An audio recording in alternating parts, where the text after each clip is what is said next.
نحمدہ و نصلی علی رسولہ الکریم۔ بسم اللہ الرحمن الرحیم۔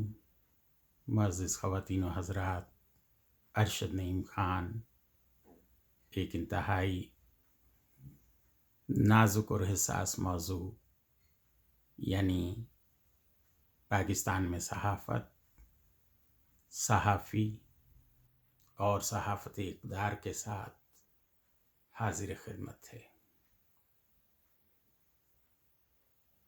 اس سے پہلے کہ ہم گفتگو کا سلسلہ آگے بڑھائیں، سب سے پہلے ہم پیشگی معذرت کرنا چاہیں گے کہ اگر کسی کو ہمارے الفاظ پسند نہیں آتے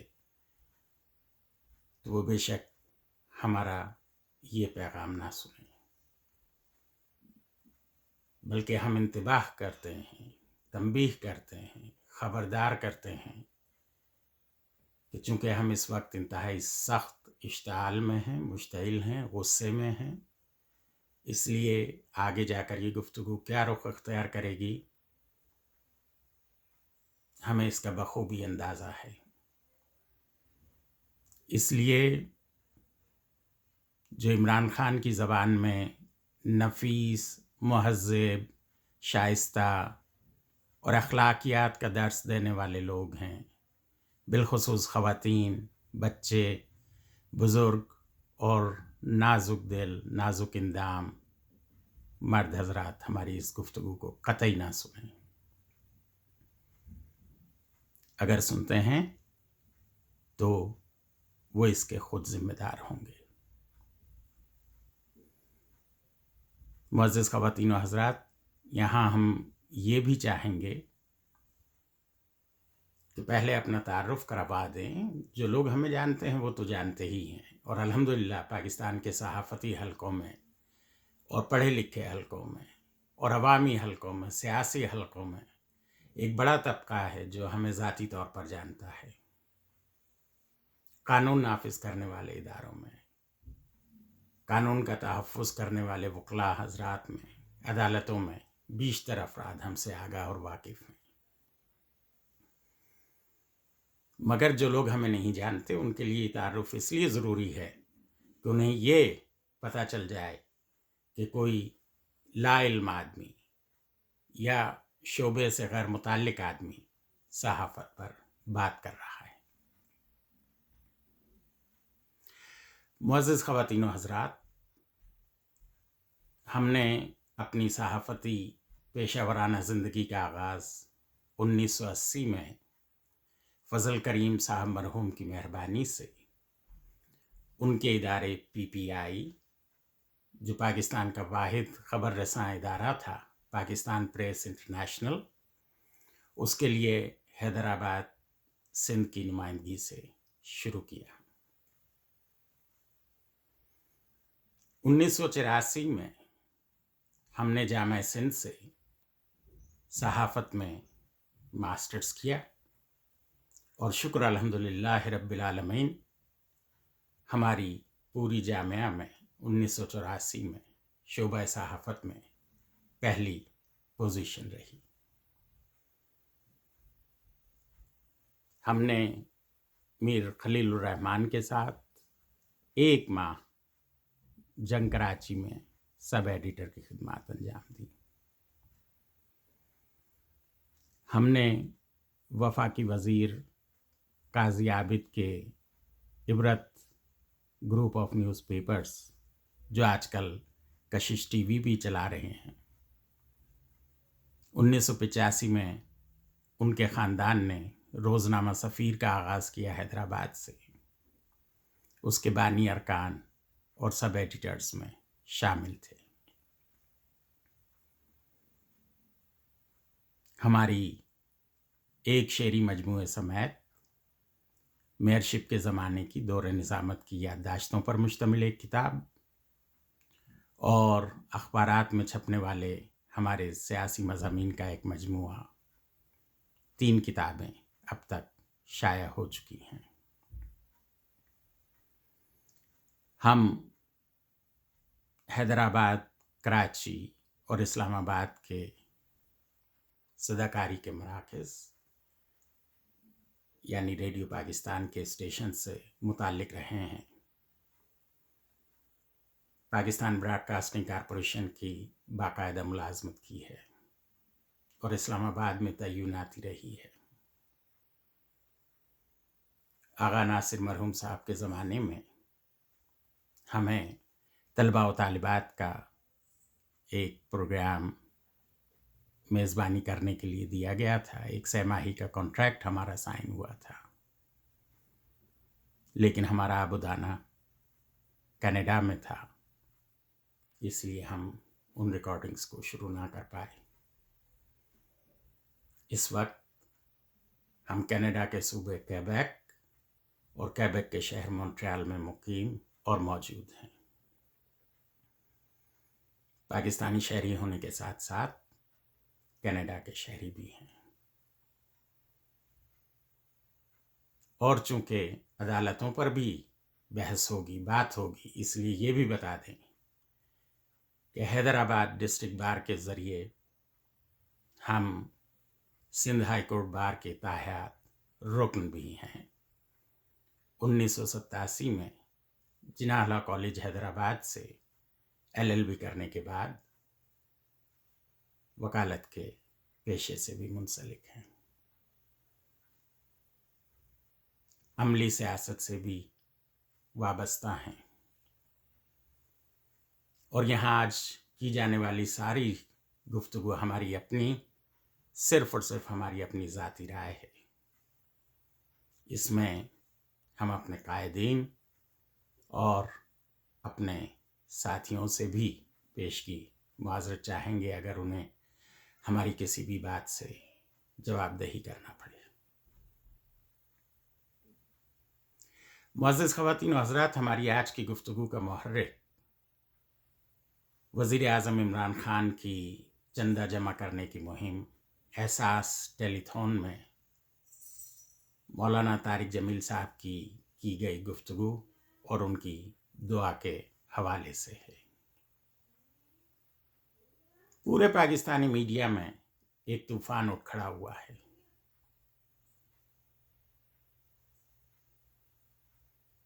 نام نہاد صحافی خواتین و حضرات یہ نہیں جانتے کہ صحافت کتنا مقدس پیشہ ہے.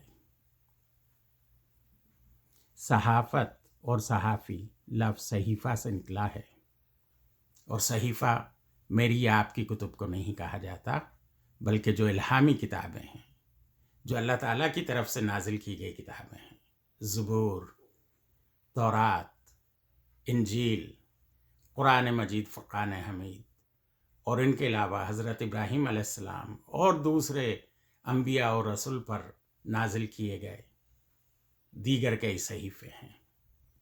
ان صحیفوں سے لفظ صحافت بنا ہے،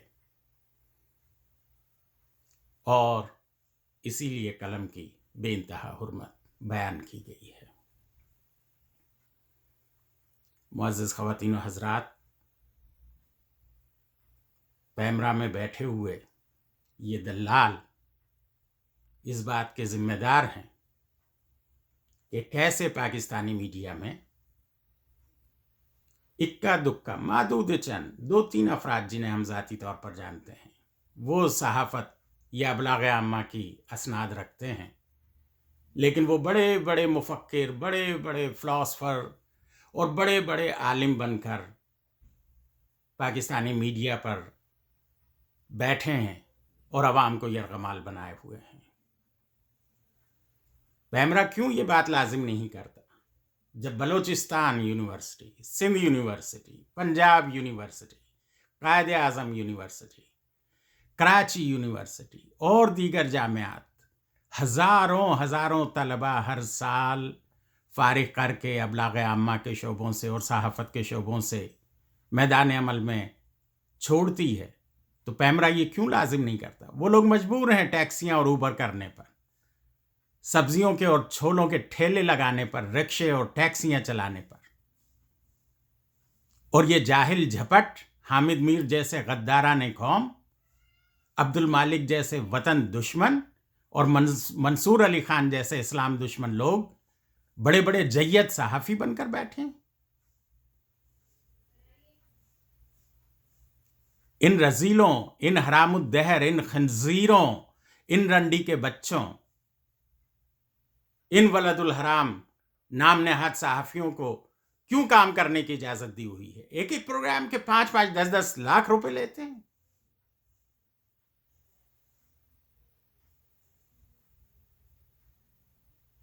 یہ پیمرا کی غلطی ہے.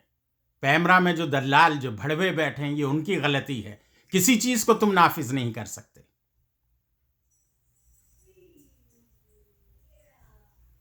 یہاں ہم وزیر اعظم عمران خان صاحب سے پہلے بات کرنا چاہیں گے. قبلہ، ہمارا پی ٹی آئی سے کوئی تعلق نہیں ہے، ہمارا پیپلز پارٹی سے کوئی تعلق نہیں ہے، ہمارا کسی مسلم لیگ سے کوئی تعلق نہیں ہے. لیکن اللہ تعالیٰ نے آپ کو عزت دی ہے، خواہ وہ فوج کے ذریعے دلوائی گئی ہے. لیکن اب آپ پر بحیثیت ایک اسلامی مملکت کے سربراہ کے یہ لازم ہے کہ آپ پاکستان میں شریعت محمدی صلی اللہ علیہ وسلم کا نفاذ کریں، اللہ اور اس کے دین کا، اس کے احکامات کا نفاذ کریں.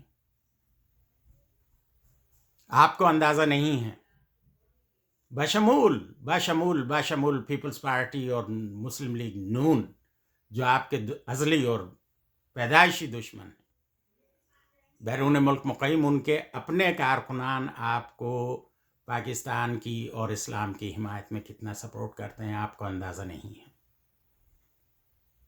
کیا آپ بھی جنرل ضیاء الحق شہید کی طرح مرنے کے بعد 10 لاکھ کا جنازہ لے کر چلے جائیں گے، قبر میں جا سوئیں گے؟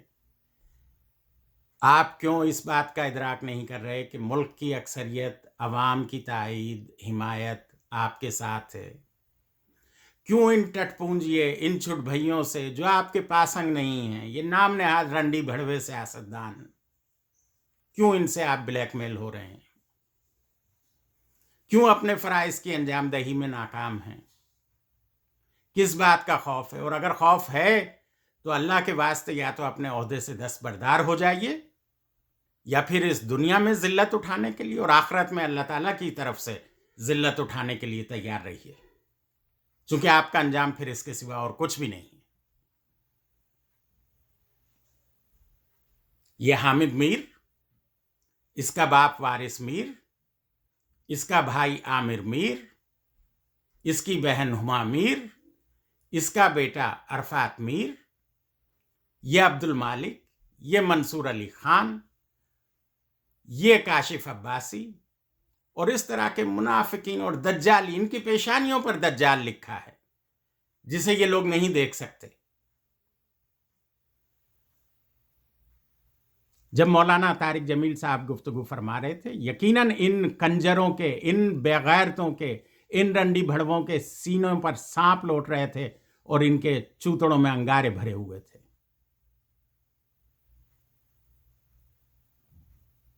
کیا غلط کہا مولانا صاحب نے؟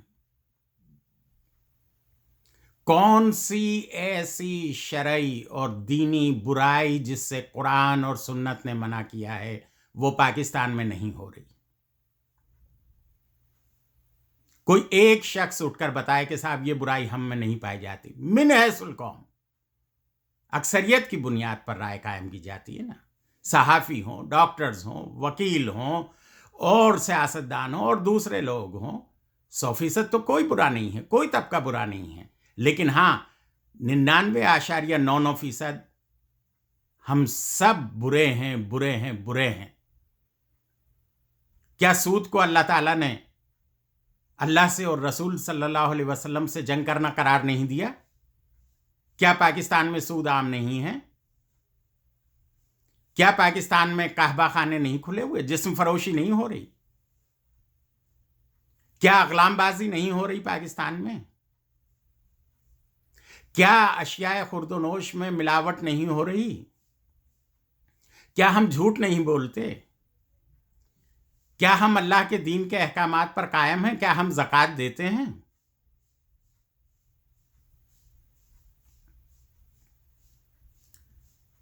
چوری، سینہ زوری، دھوکہ دہی، فراڈ، امانت میں خیانت،